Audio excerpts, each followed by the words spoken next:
واحدة من المشاكل دي بنواجهها كلنا كل يوم. مشاكل في التركيز، نسيان، غلطات غبية طول الوقت، بتضيع حاجات كتير، بتبعد عن المهام الصعبة ومش بتخلص حاجة بتبدأها. كان فيديو على يوتيوب فتحته وما كملتهوش، كان فيديو كملته اصلا. تدخل الأوضة عشان تجيب حاجة بعدين تنسى كنت داخل ليه، تدخل واتساب عشان تكلم حد بعدين تنسى كنت هتكلم، او لما تلاقي حاجة مهمة فتشيلها في مكان آمن وعمرك ما تفتكر المكان. يعني بالله عليك قولوا ان كله بيواجه المشاكل دي، مش انا بس وبقنع نفسي ان انا تمام.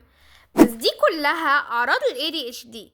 فليه لسبب ما كلنا عندنا المرض؟ هو عامة في 3 انواع لل ADHD: هايبر اكتيفيتي، inattentive، والميكس ما بينهم. الهايبر اكتيفيتي هو اللي احنا بنسمع عنه طول الوقت، الولد اللي بيتحرك كتير وبيتكلم بسرعة ومش بيقعد راكز كده.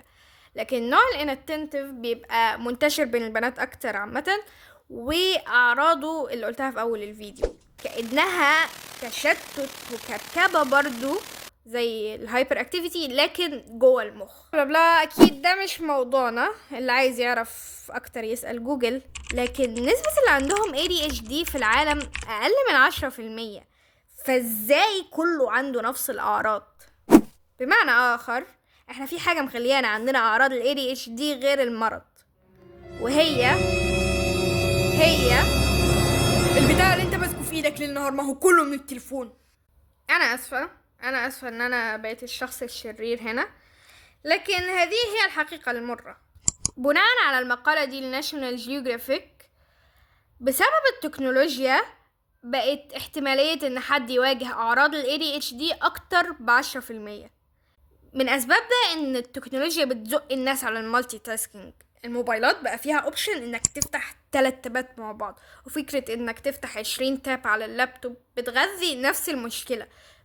باختصار، واحدة اسمها زايلوسكا قالت ان التكنولوجيا بتغذي ال ADHD الموجود عند الشخص، او تخلي الشخص العادي اللي ما عندوش ADHD كأنه مخه مشتت. موضوع المالتي تاسكينج ده بيودينا لوثائقي DW عاملاه. خلاصته ان المخ البشري معمول عشان يشتغل على حاجة واحدة بس، ولما بنخليه يشتغل على اكتر من حاجة ده بيخلي المخ كأنه يشتغل ثانية في حاجة والثانية التانية في الحاجة التانية، فبيقلل الانتاجية وبيبقى مشتت. لو بصينا على اضرار السوشيال ميديا على المخ هتلاقيها بتأثر على الذاكرة والانتباه، فده بيأكد الكلام اللي قلناه. خلاص الموضوع ايه الحل؟ مش عايزه اقول الحل الصراحه عشان ما اكونش بقول الكلام الممل ده، بس هو انه احنا نقلل وقت الموبايل وكده، بالاخص الفيديوز القصيره زي الريلز والشورتس، واهم حاجه نخلي تركيزنا على حاجه واحده بس من غير اي نوع من انواع المشتتات. وبس الفيديو دي حلوه.